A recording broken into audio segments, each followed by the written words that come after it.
Buenos días.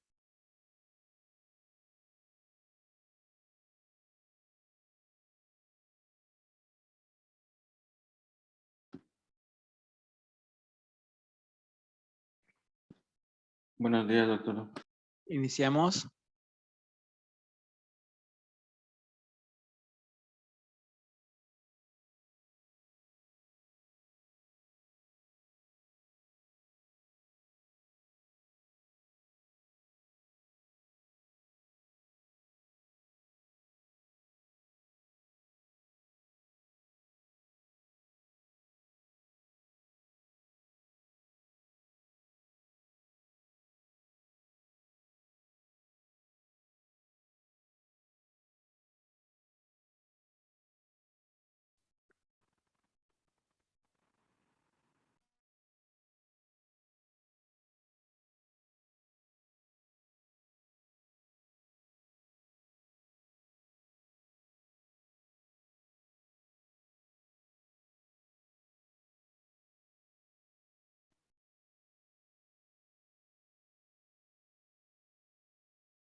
¿No está Mario?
¿A quién le toca dar tema?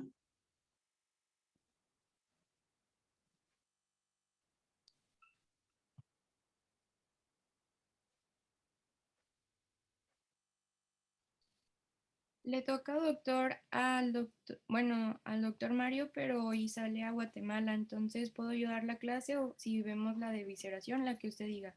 No, continúa. ¿Quién eres, perdón? Midori. Midori. Sí, sí, empieza tú. Ok.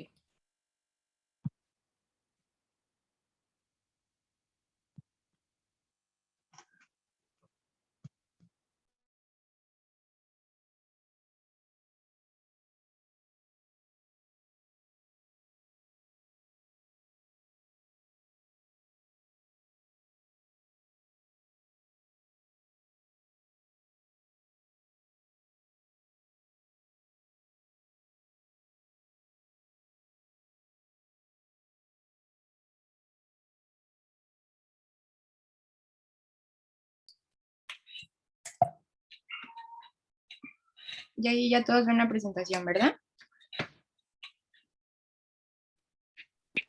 Sí, ya se ve.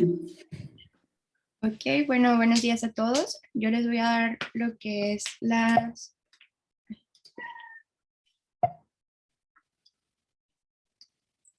Les voy a dar el tema de lesiones vasculares de la órbita.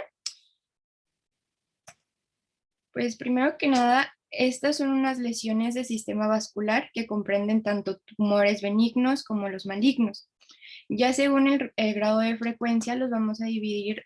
El que es el más frecuente va a ser el hemangioma cavernoso, con el 50% de frecuencia de estas lesiones. Enseguida vamos a tener el hemangioma capilar, el hemangioma pericitoma con el 13%, el linfangioma del 10%, varices orbitarias con el 5%, entre otras. Aún así, estas, pues, lo que son estas neoplasias son pues poco frecuentes, y las que vamos a ver pues en la presentación es el hemangioma capilar, hemangioma cavernoso, el hemangioma pericitoma, malformaciones linfáticas, malformaciones venosas, las malformaciones arteriovenosas, fístula arteriovenosa y hemorragia de las órbitas. Primero, es el hemangioma capilar, o también llamado el hemangioendotelioma. Este generalmente se da en los niños. Este es un tumor benigno primario de la órbita y puede aparecer desde el nacimiento o aparecen en las primeras semanas de vida.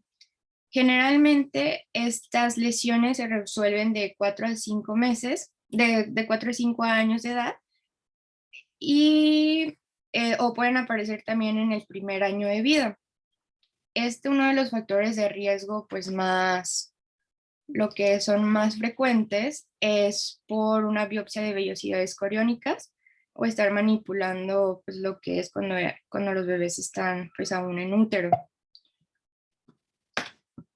Estos los podemos dividir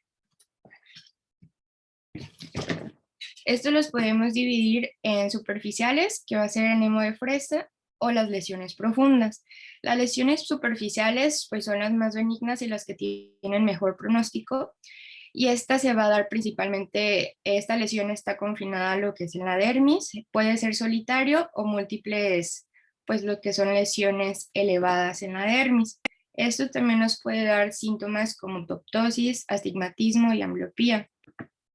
Como ya les había dicho, casi el tratamiento es vigilancia, porque estos pues se van casi el 75%, van a resolverse pues antes de los 7 años o 6 años, y son las de mejor pronóstico. Y también tenemos lo que son las lesiones profundas, que estas ya afectan a párpados, el septo orbitario, y son más comunes en el cuadrante suprarrenal. Nos puede dar lo que son síntomas de proptosis, desplazamiento del globo ocular, pulsaciones, alto flujo vascular y un aumento de tamaño con el valsalva o cuando el bebé llora. Una de las complicaciones es que también nos puede dar una ambliopía secundaria pues a la distorsión del globo ocular, y estas pues sí hay que tratarlas más, o sea, por los síntomas que tienen, y lo vamos a tratar con propanolol o corticoides, lo que son inyectados directamente en la lesión. También el pronóstico es bueno, solo pues que sí tenemos que manejarlo un poquito pues con más tratamiento. Las manifestaciones clínicas lo vamos a ver nosotros mediante un hemangioma superficial que va a afectar lo que es a la piel. Esta masa puede ser rojo brillante o una textura meleable. El hemangioma generalmente es subcutáneo y azulado. La localización pues más frecuente es superonasal de la órbita o al centro de la órbita del párpado. Pues nos puede dar lo que es ambliopía o estrabismo o una anisometropía. El diagnóstico generalmente pues es clínico, pero también nosotros podemos hacer una resonancia magnética donde podemos ver los canales vasculares intralesionales, o si hay un aumento de flujo. Aquí pues podemos ver lo que es la lesión, y ya pues el niño ya va disminuyendo pues mientras va pasando la edad.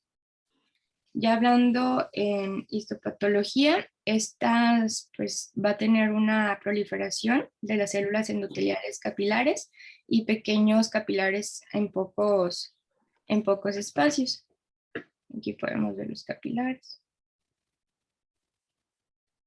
El tratamiento es pues observación, casi los primeros 7 meses, y así nosotros vemos que la lesión pues aún persiste o está profunda o que va creciendo, podemos ya tener lo que es un tratamiento ya más observado, y con los corticoides de forma tópica y el propanolol. Ya si nosotros vemos que no hay una respuesta a los corticoides, ya podemos hacer radioterapia, pero sí casi esperarnos a los 7 años de vida para hacer la radioterapia, porque aún así no se ha, pues, ha visto que haya como tanta mejoría. Otro que tenemos es el hemangioma cavernoso, que este ya pues se da, generalmente también es un tumor benigno, que se da, es un problema congénito, pero esto ya nosotros lo vamos a observar en el adulto aproximadamente a los 20 y 40 años de edad. A este va a afectar lo que es más a mujeres y la localización es intraconal en el cuadrante temporal. En este nosotros vamos a ver a nuestros pacientes que van a tener una protrusión de la órbita, o del globo ocular, y este sí lo tenemos pues aún así con la clínica, pero sí se recomienda hacer lo que es una resonancia magnética. Por ejemplo, aquí podemos ver el hemangioma cavernoso y la protrusión del globo ocular. Las manifestaciones clínicas, pues vamos a tener proptosis, como ya les dije, estas también se dan lento y puede aumentar pues en el embarazo, como ya hemos dicho también en las mujeres. Podemos tener lo que son las estrías retinanas, una hipermetropía, podemos tener una compresión del nervio óptico, una hipertensión intraocular por lo mismo y un estrabismo. Vemos la protrusión. El diagnóstico, pues ese como ya había dicho, es por prueba de imagen, por una resonancia magnética, y pues vamos a ver lo que es la lesión isotensa o hipertensa, bueno, en T1 e hipertensa en T2 con respecto pues al músculo. En ocasiones también podemos observar flebolitos calcificados o como lesiones cerca del hemangioma como calcificadas. Ya hablando en la anatomía patológica, nosotros vamos a ver pues una masa nodular encapsulada que forma espacios vasculares dilatados, retenidos de las células endoteliales aplanadas, y puede haber lo que son tabiques y pueden estos contener linfocitos o células de músculo liso.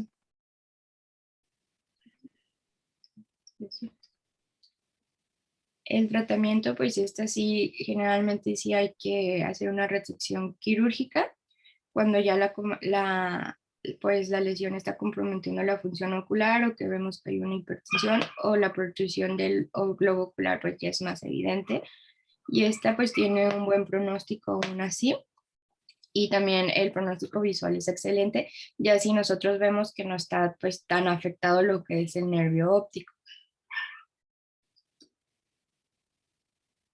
Ya hablando lo que es del hemangioma, el hemangiopericitoma, estas lesiones son poco frecuentes, están hipervasculares,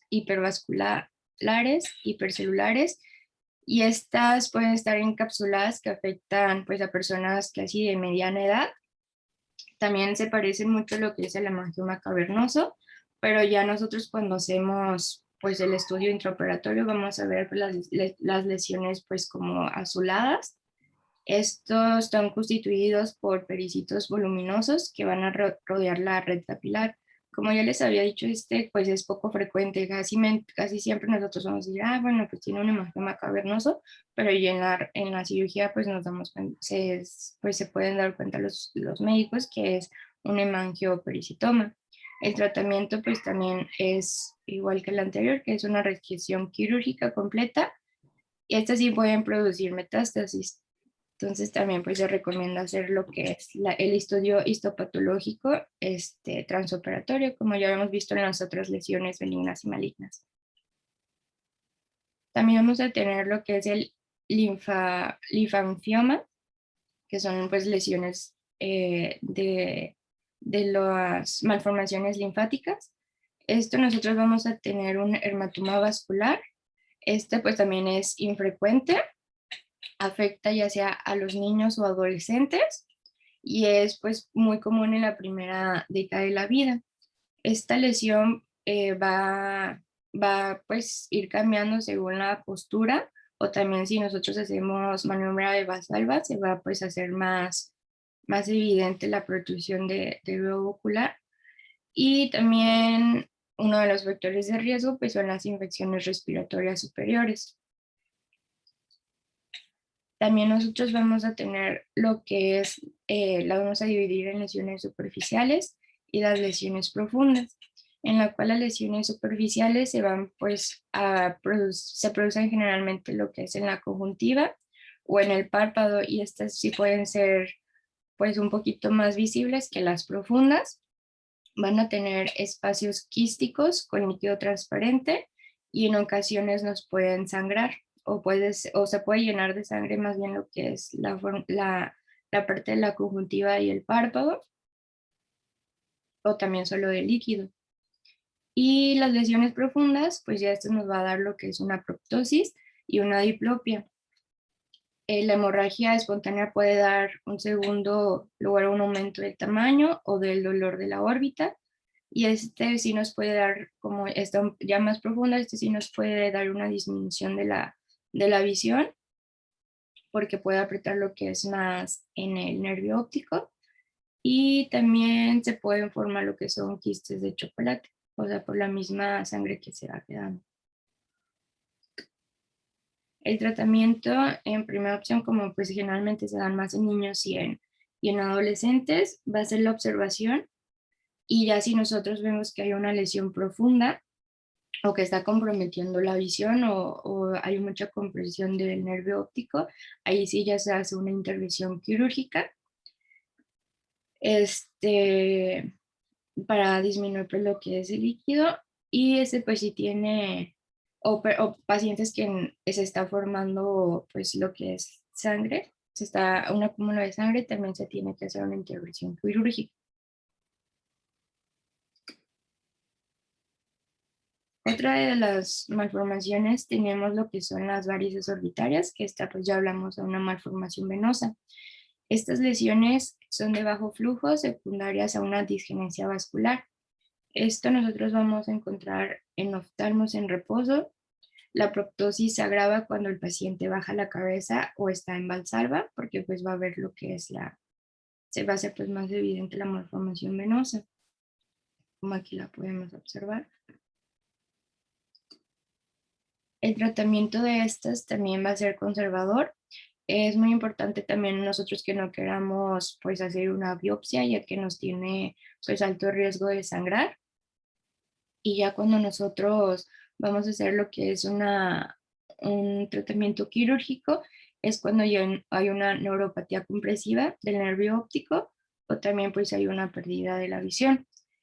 Esta se hace una embolización mediante una endoscopía, que se van a introducir a través del extremo venoso distal para hacer pues la descompresión y pues quitar como esa varices que está pues, de las venas. Otra de la malformación que tenemos es la malformación arteriovenosa, que estas generalmente son malformaciones de alto flujo y las vamos a ver en la conjuntiva. Esta también se da por una disgenesia vascular y va a estar constituida por las venas y por las arterias, y generalmente se anastomosan en un lecho capilar interpuesto, y se hace lo que es la acumulación de flujo, o sea, de sangre en los vasos epiesclerales, y puede formar pues en forma de sacarcochos o sin un lecho capilar. Aquí pues ya vemos lo que es una lesión más grande, y aquí pues ya lo vemos, bueno, aquí lo vemos en una emprendedura y aquí lo vemos a simple vista. Y aquí podemos ver cómo es sacarcochos.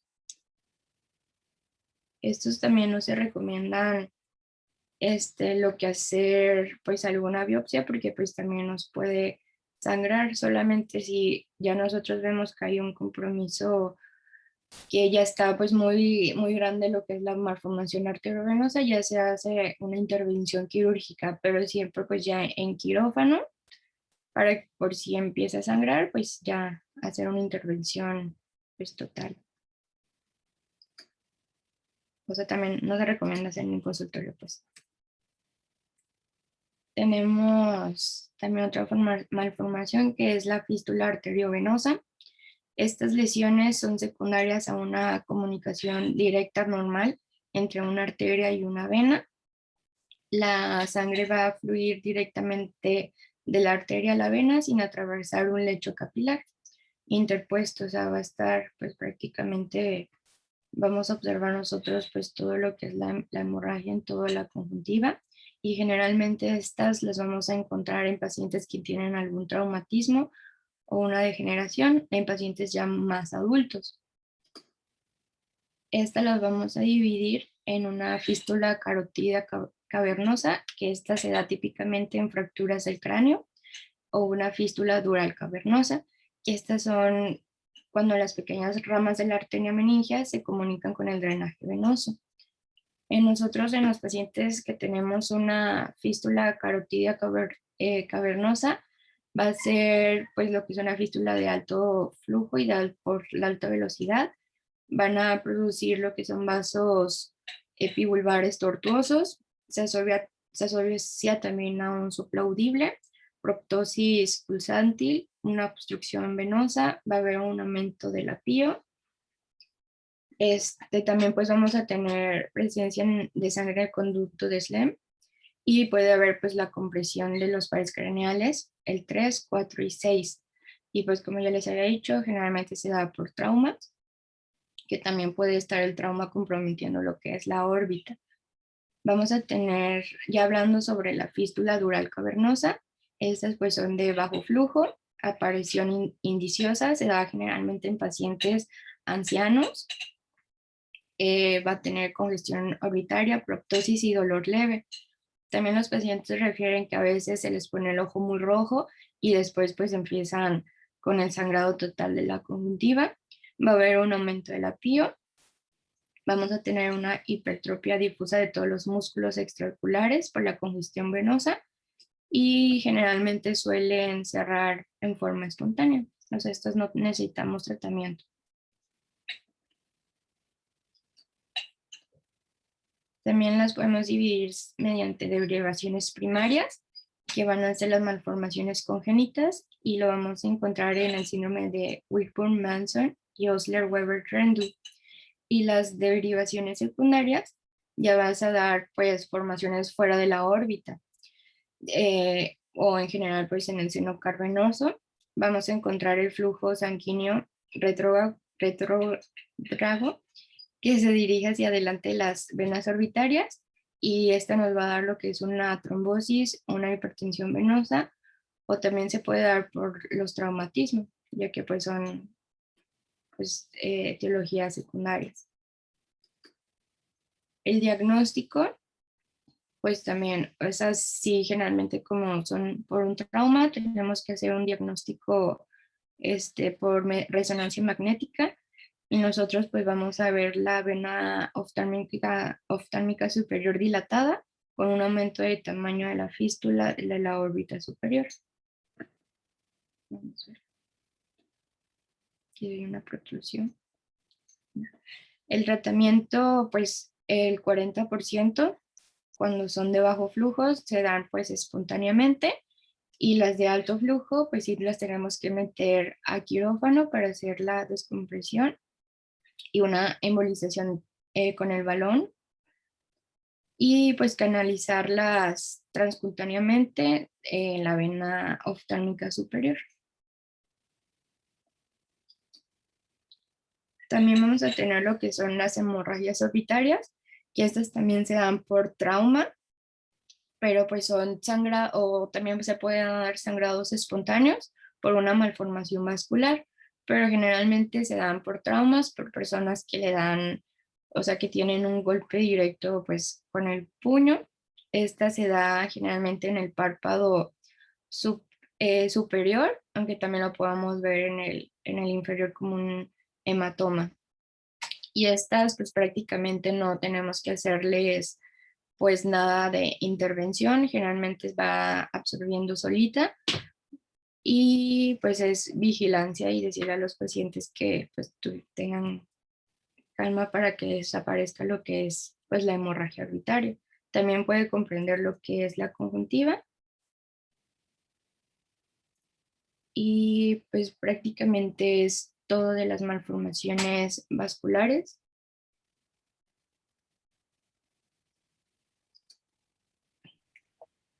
¿Tienen alguna pregunta?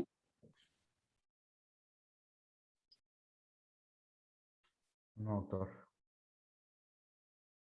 Aquí la más frecuente que pueden encontrar es el hemangioma cavernoso, pero realmente es muy poco frecuente que llegue a consulta. ¿Quién continuaría?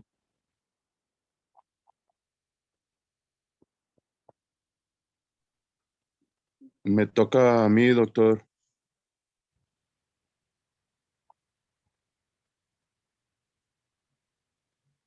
Continúa entonces, por favor.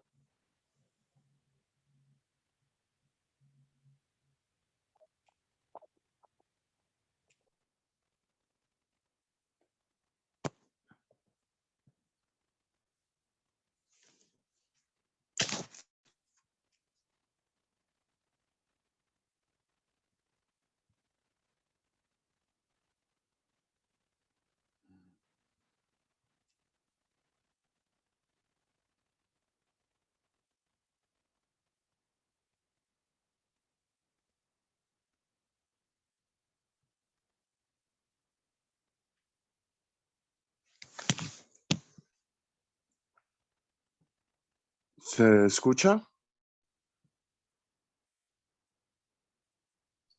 Sí, Jorge. Ok. Me tocó el tema de lesiones quísticas orbitarias. Son pocas, es un tema rápido. Empezamos. Las primeras que podemos encontrar son las llamadas de Dacryops, que son quistes ductales de la glándula lagrimal. Son las lesiones quísticas más frecuentes. Se presenta por una dilatación por un conducto obstruido. Esto puede presentarse de manera bilateral. Los signos, pues vamos a tener una aparición, como lo vemos en la imagen, una lesión quística redondeada en la porción palpebral de la glándula lagrimal que se protruye desde el fondo del saco superior. Pues va a ver la apariencia de una formación como si fuera una esfera muy cristalina. El tratamiento en estos casos es aspiración simple, una escisión o una marsupialización. Las otras lesiones que podemos encontrar también viene el quiste dermoide, que es el llamado coristoma, que es un teratoma de quiste benigno. Se presenta más frecuente en los niños. Esto viene por un desplazamiento del ectodermo de localización subcutánea a lo largo de las líneas embrionarias del cierre. Está formada por línea de epitelio escamoso estratificado queratinizado, tiene una pared fibrosa y un apéndice de dermis como glándulas sudorípadas, glándulas sebáceas, folículos pilosos, cabello y o dientes. Esta se puede presentar de una manera superficial o profunda, y la localización por delante o por detrás del septo orbitario. Las primeras, vamos viendo los quistes dermoides superficiales. Estos se presentan en la infancia, son vesículas epidermoides, perdón. Se presentan en la infancia, son congénitos o pueden presentarse posterior a un trauma. Son de presentación indolora, ¿sí? La localización más frecuente es en la parte superior temporal, aunque a veces también se puede presentar en la región superonasal de la órbita. Los signos va a ser una masa firme, redonda, de consistencia suave, no es dolorosa y puede ser de aproximadamente entre 1 a 2 centímetros de diámetro aproximado. Es móvil, es libre de desplazamiento. Los márgenes posteriores fácilmente son palpables y denotando el origen o extensión de la poca profundidad de estos. El diagnóstico lo vamos a hacer. Algo importante que se me estaba pasando a decir en quiste dermoide. La salida de la queratina hacia el tejido que circunda da lugar a una inflamación granulosa grave. Esto también se le conoce como dermolipoma. Es una masa sólida de material graso en la parte inferior de la superficie conjuntival. El diagnóstico se basa en una lesión quística heterogénea y bien circunscrita. La podemos denotar en una tomografía de cráneo.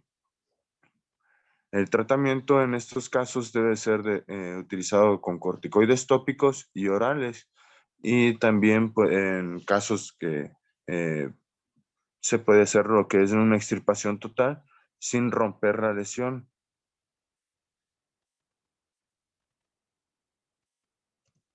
Ahora están los quistes dermoides profundos, que estos son más frecuentes en la adolescencia o en la vida adulta.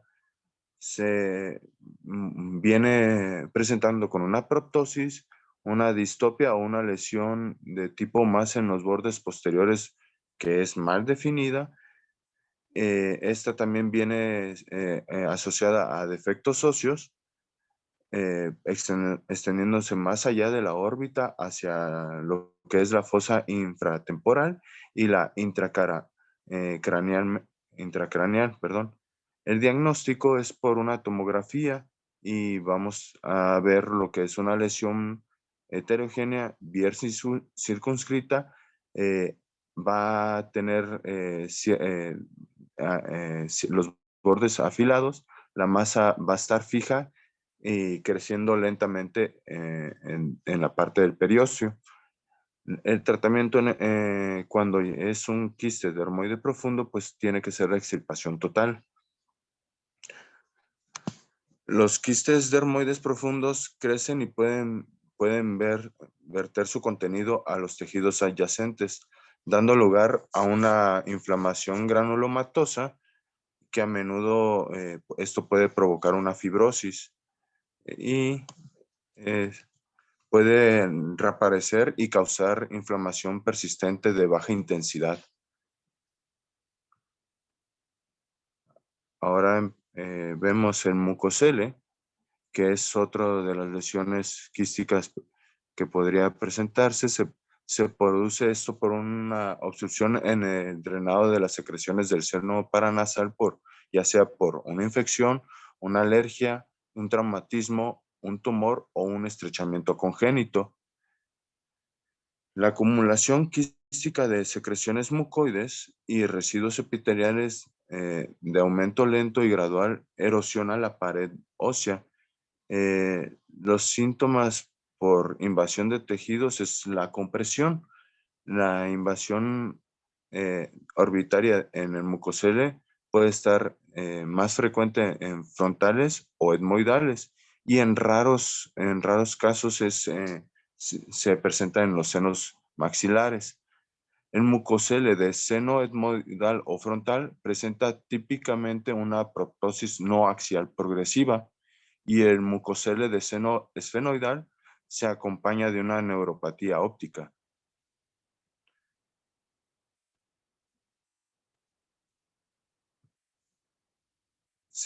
Como les comenté, se presenta en la vida adulta y los síntomas más frecuentes es la proptosis, la distopia, la dipropía, y en ocasiones, pues bueno, también puede presentarse la epífora.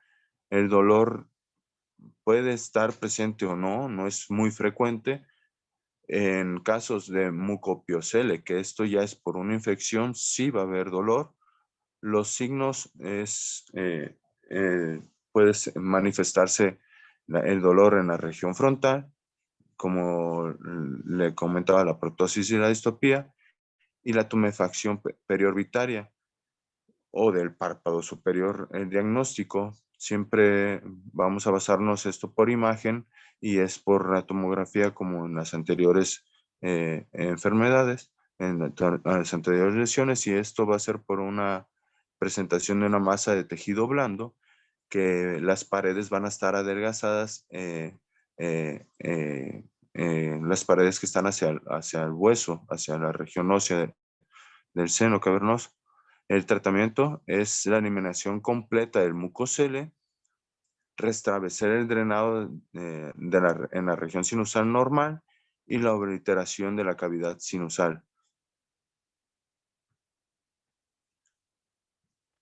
Otra lesión es el encefalocele. Esta es una herniación de contenido intracraneal que es por un defecto congénito que se presenta en la base del cráneo. Dependiendo su contenido, va a ser nombrado el meningocele, es por contenido de dura madre, y el meningoencefalocele es por contenido de dura madre y tejido cerebral. Hay dos tipos en esta cuestión, anterior y posterior. El anterior es frontoetmoidal y afecta la parte superomedial, y el tipo posterior está asociado con displasia del hueso esfenoidal. Se presenta, como les comentaba, por ser un defecto congénito en la infancia. Los signos que se presentan en estos pacientes es en los encefaloceles anteriores, afectando la parte superomedial de la órbita. Hay un desplazamiento hacia adelante y lateral. En los encefaloceles posteriores, pues el desplazamiento del globo ocular es hacia adelante y hacia abajo. Aumentan su tamaño al esfuerzo o llanto o las maniobras de Valsalva. La reducción es con una presión manual, y la proptosis pulsátil es por una comunicación en el espacio subaracnoideo. Si hay sin frémito o rumor, no es vascular. El diagnóstico, como les comenté, es por tomografía y se va a apreciar un defecto óseo responsable de la herniación. Los diagnósticos diferenciales en los casos de un encefalocele anterior, pues es el quiste dermoide y amniotoceles del saco lagrimal. Los encefaloceles posteriores, estos van a dar como diagnósticos diferenciales un hemangioma capilar, el xantogranuloma juvenil y el teratoma. O en los microoftalmos con quistes también, pues podría ser un diagnóstico diferencial. Las asociaciones en estos casos por defectos óseos es el hiperterolismo, el puente nasal amplio y la fisura palatina. Oculares, pues el microoftalmos, la aparición de colobomas y el síndrome de Morning Glory. En neurofibrosis 1 es el encefalocele posterior. Y pues serían todas las lesiones quísticas de la órbita. No son muchas, y realmente la más frecuente, como les había comentado, es en este caso los quistes dermoides en los niños y las acrios en las personas adultas. No sé si el doctor tenga algo más que comentar o si tengan alguna duda, compañeros. También el mucosole es más o menos frecuente, ¿eh?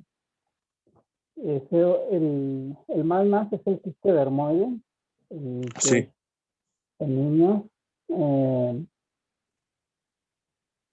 La presentación típica es en la cola de la ceja, y por lo general van a consulta como alrededor del año y medio de edad.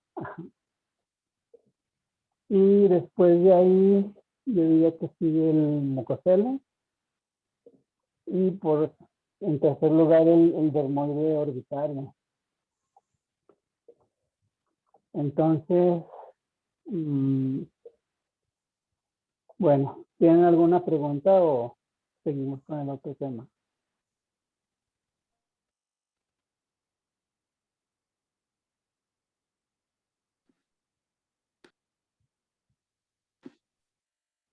Yo, doctor, nada más en uno de los, ¿qué fue? Meningoencefaloceles o algo así, doctor Jorge, creo que mencionamos que era una proptosis pulsátil, pero seguidamente a eso mencionaste que no tenía un componente vascular. Entonces me gustaría saber cuál es la causa. Es ese. Ajá. Eh, Ya, según yo, pues cuando es pulsátil es como porque tiene un componente vascular, ¿no? Pero me gustaría como que saber por qué en este caso no es proptosis pulsátil y no es vascular, por favor. bueno, más bien es la relación por el sobreesfuerzo. Eh, em, bueno, lo leí como proptosis pulsátil, pero de cierta manera dice que no hay vascularización, sino es más por el esfuerzo que se esté eh, haciendo en el momento, en dado caso por estornudo, por el llanto, la, Sí, aunque eh, relacionado con la maniobra de Valsalva, ¿no?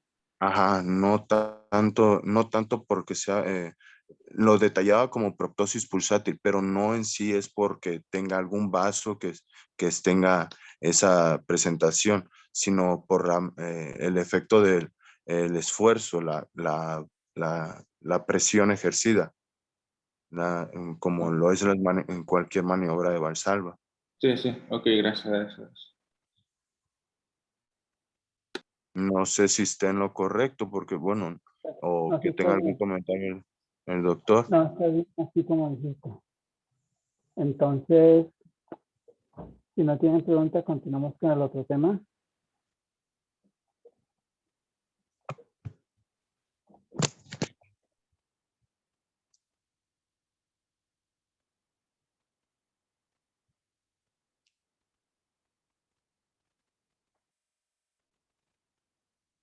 ¿Cómo están todos? Muy buenos días. El tema siguiente son tumores metastásicos de la órbita.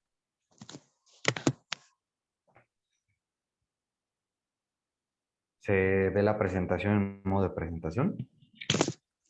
Sí. Gracias. Muy bien.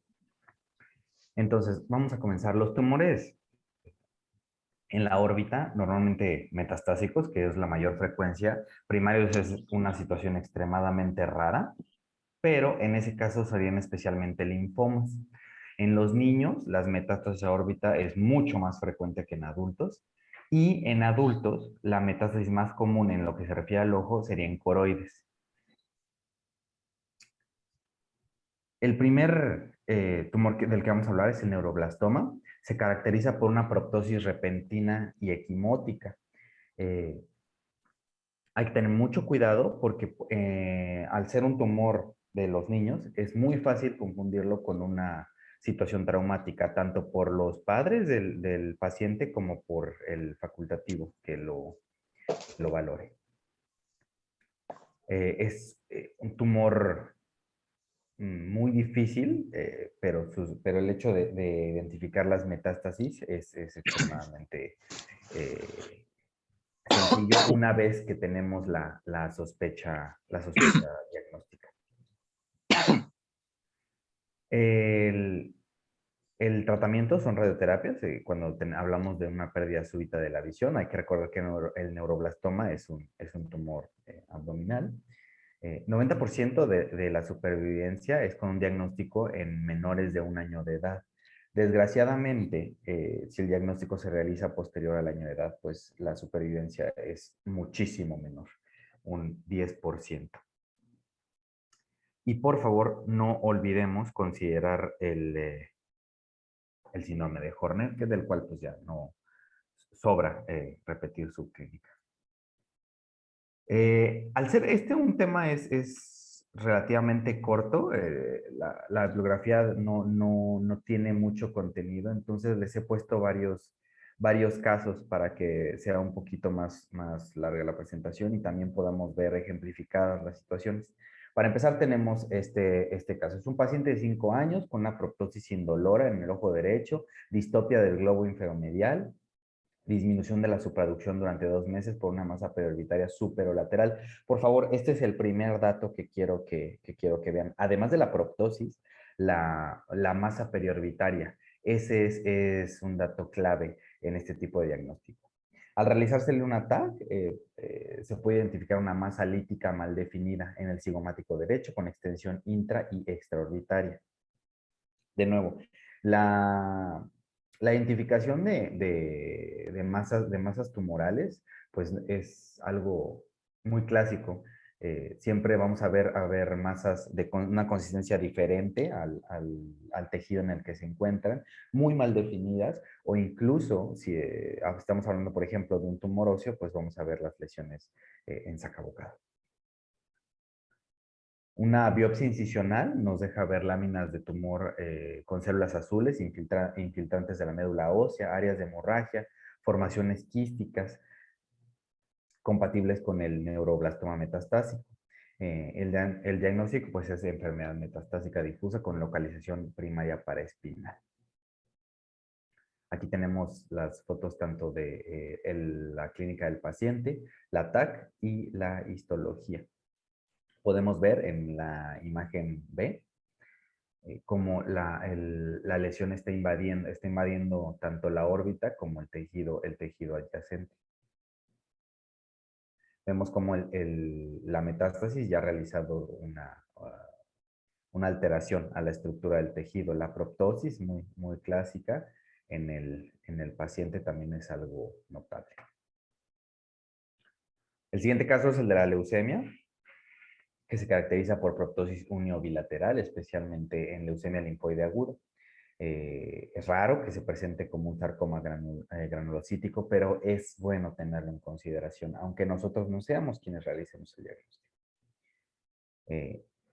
A diferencia del neuroblastoma, que de por sí ya es algo que sí está muy evidente, no creo que los papás quieran esperar mucho para ir al médico, tenemos también un dato de urgencia, un edema del nervio óptico que nos va a provocar una pérdida súbita de la visión.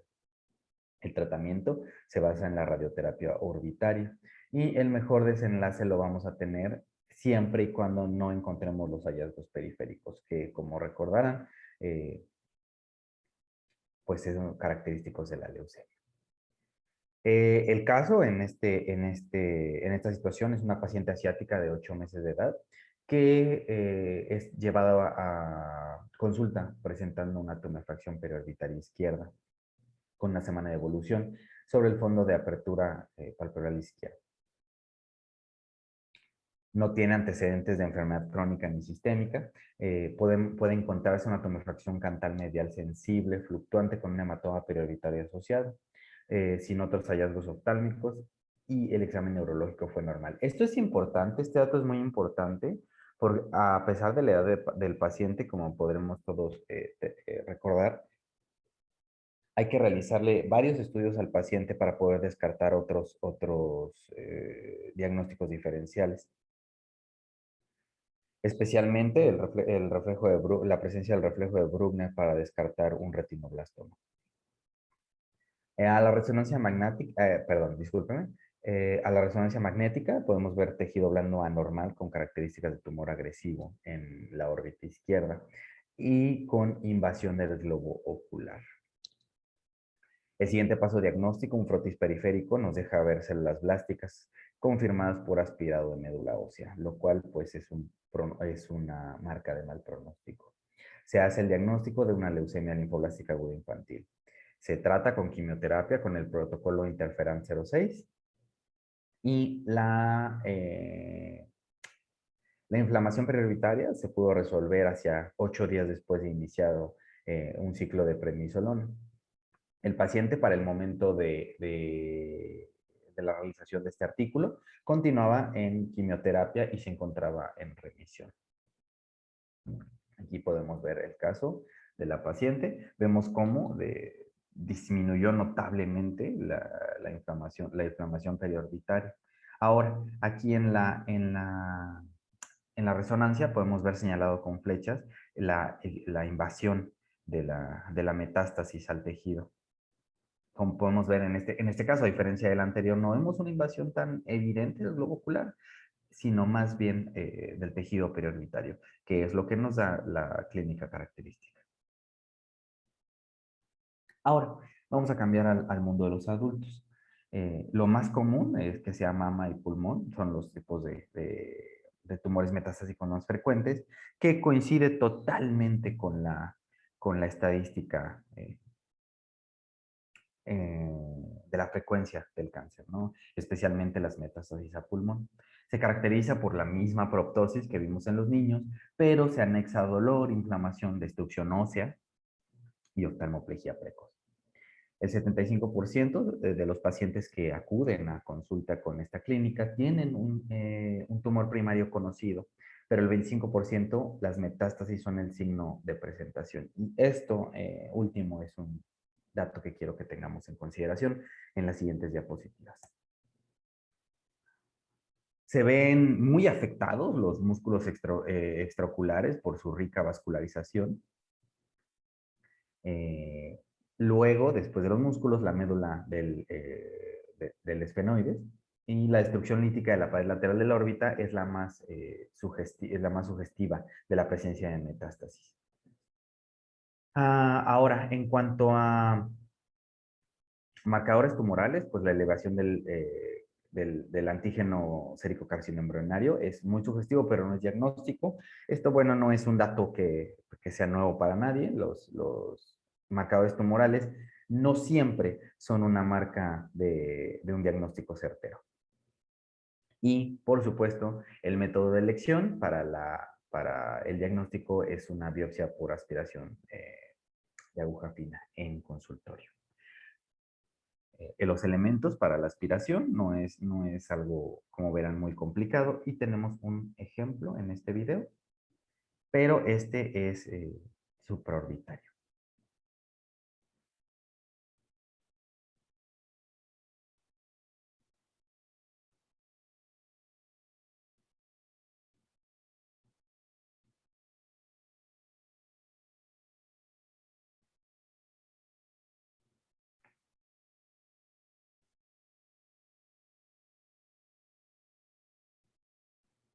Quiero recalcar que aunque mencioné que se puede hacer en consultorio, pues bueno, en este caso que es una biopsia de glándula lagrimal, pues sí es un procedimiento un poquito más difícil de realizar en consultorio. Y bueno, como siempre, el uso del quirófano pues es indispensable para evitar cualquier contaminación. Vemos aquí cómo se está realizando la exposición de la glándula lagrimal para poder realizar la biopsia.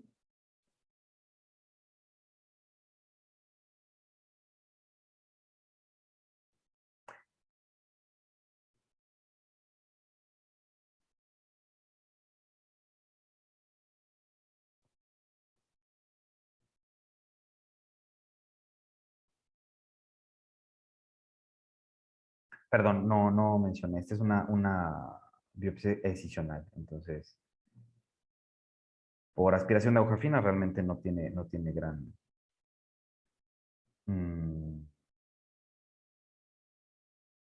no gran ciencia, pero bueno, no sería tan impresionante como ver una escisión. En fin, vamos a continuar con el siguiente tumor, el carcinoma mamario. Es el origen más frecuente de las metástasis orbitarias en mujeres. De hecho, en la literatura podemos encontrar cómo las metástasis orbitarias se convierten en el punto primario para el diagnóstico de cáncer de mama. Es una situación muy rara, pero es bastante interesante. Puede aparecer mucho después de la remisión del tumor. Esto también es un dato de importancia.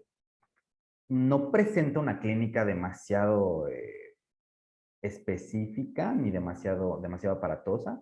Puede llegar a presentar en oftalmos y una restricción de la motilidad ocular.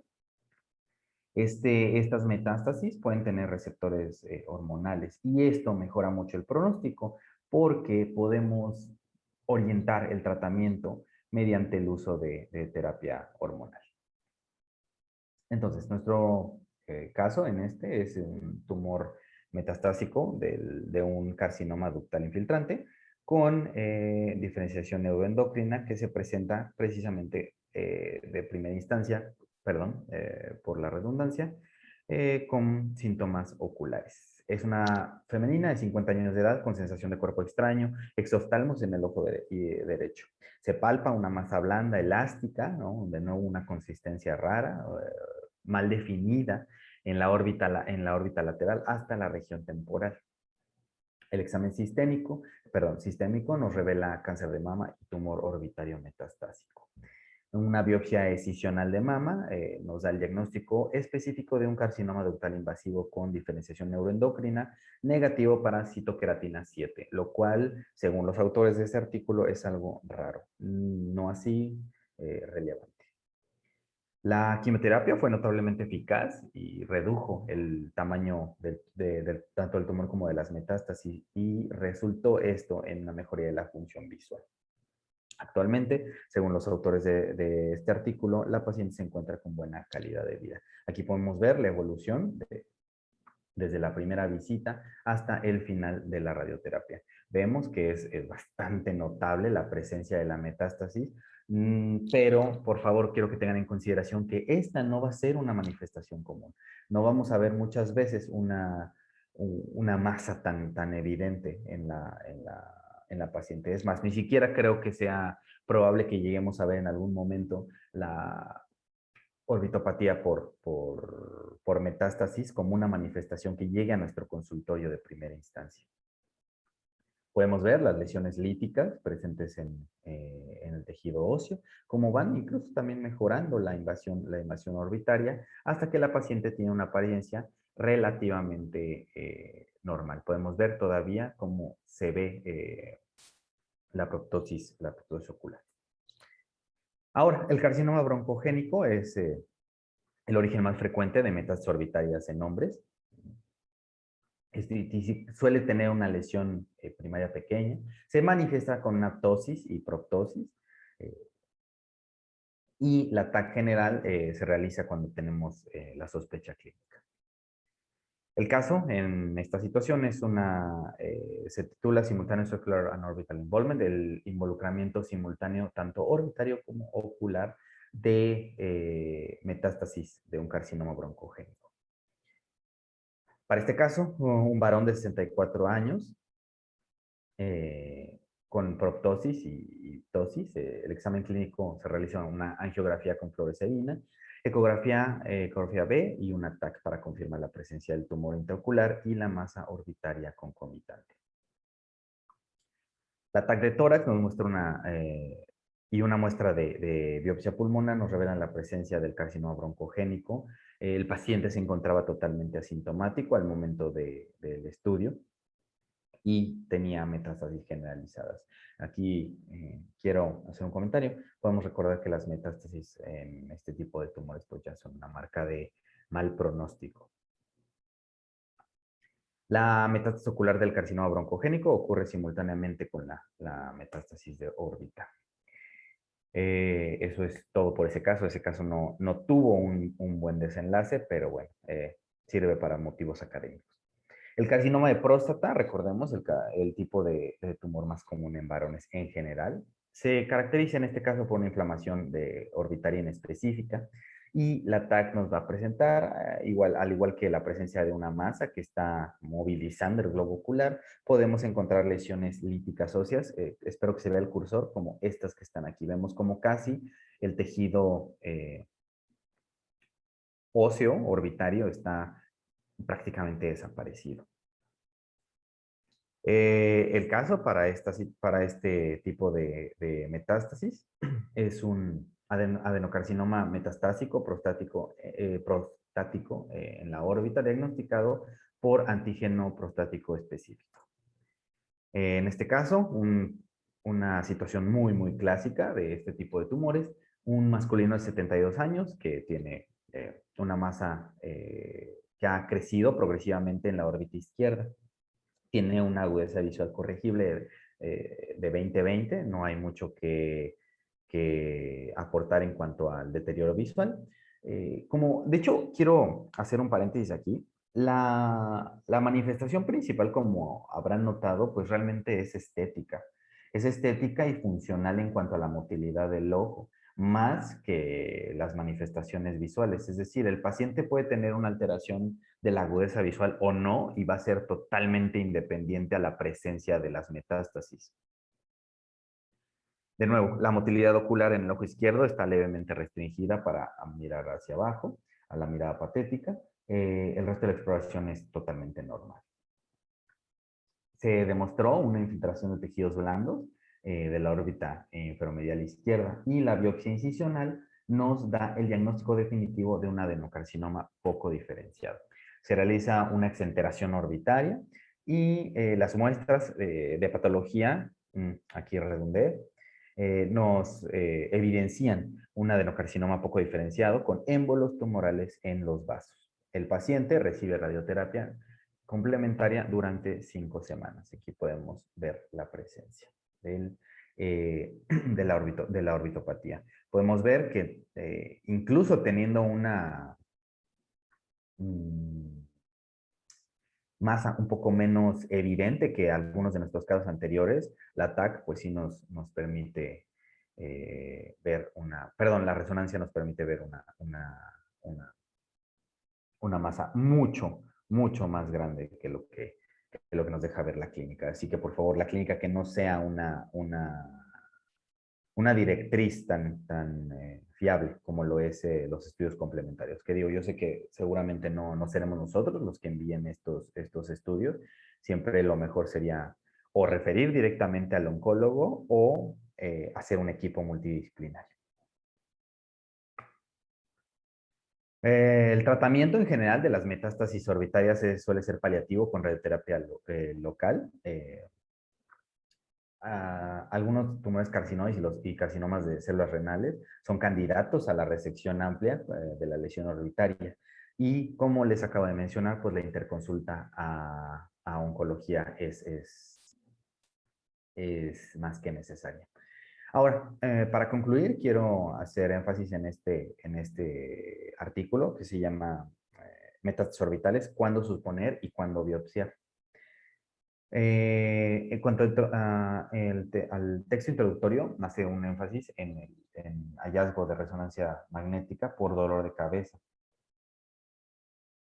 por cirujano de cabeza y cuello. El paciente suele estar asintomático y la masa tiene un aspecto típico de benigna. La mayoría de los pacientes se tranquilizan y se mantienen bajo vigilancia si este es el caso.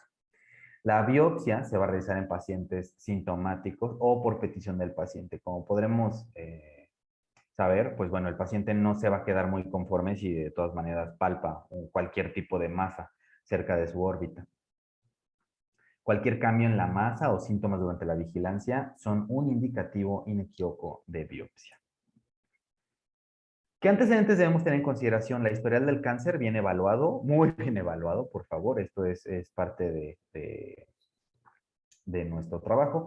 El poder valorar que el paciente sí tiene su evaluación completa. En caso de tener una sospecha o cualquier tipo de cáncer, por favor solicitar el expediente a su oncólogo tratante.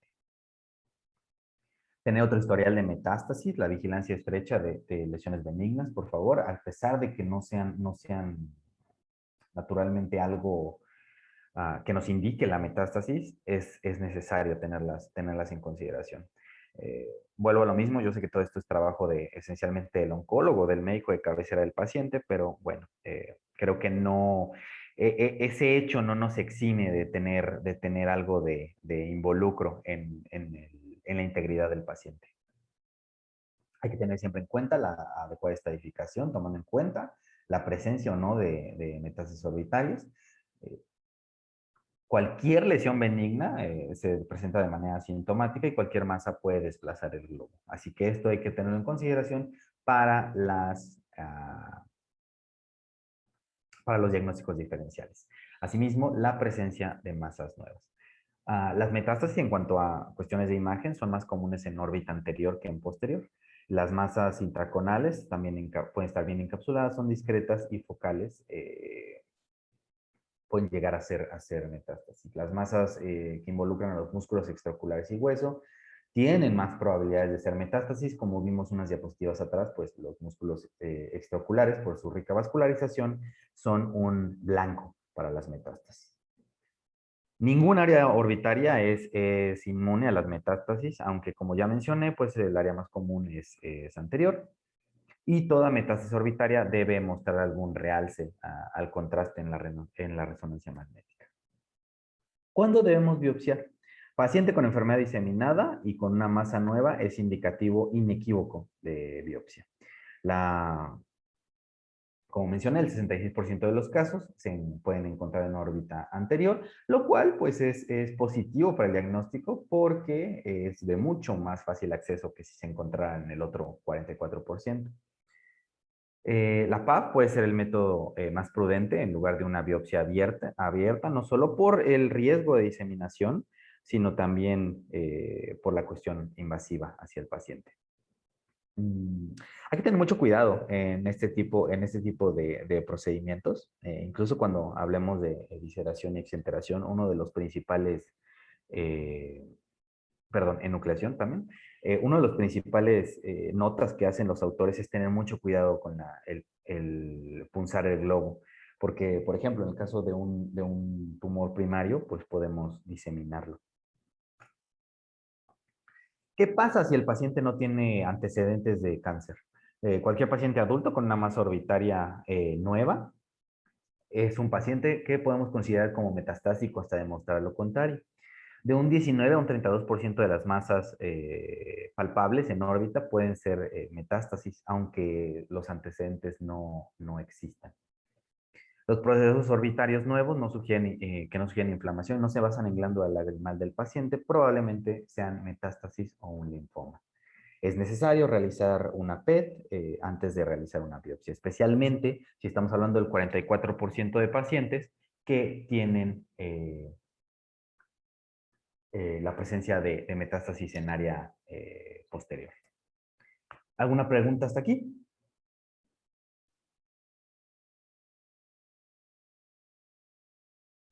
Nadie, eso es todo. Y pues bueno, ya saben, la diapositiva final.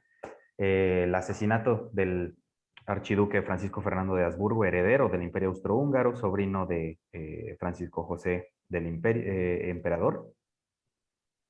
El 28 de junio de 1914 fue uno de esos pequeños grandes eventos que marcan y nos hacen un hito en la historia. Gracias a este asesinato de parte de la organización terrorista serbia llamada la Mano Negra, desencadenó la Primera Guerra Mundial. Y gracias. Muy bien. Si no tienen pregunta, entonces, solo nos faltan dos temas. Uno es el de Mario, que no está, y otro es el de evisceración, que nos va a hacer favor Manuel de darle. Entonces, ¿alguien quiere dar el tema de Mario?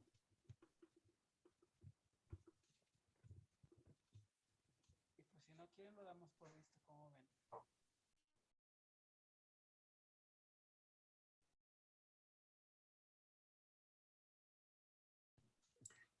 A ver, Creo que no sé si se escuchó, doctor, es que se escucha usted medio lejos, pero no sé si escucharon todos. Perdón, comenta el doctor que solo faltan dos temas. El tema... Sí, faltan dos temas. Falta el de evisceración, que vas a dar tú, Manuel. Sí. Y va a ser también el tema tuyo, Manuel, el de evisceración y enucleación, y falta el de Mario. Entonces, los podríamos ver mañana, pero necesito que alguien diga que da el de Mario, porque él no creo que vaya a poder conectarse.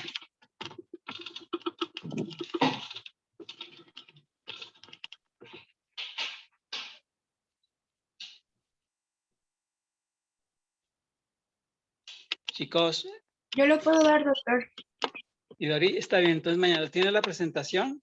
Yo se la pido, pero entonces no lo estudio hoy.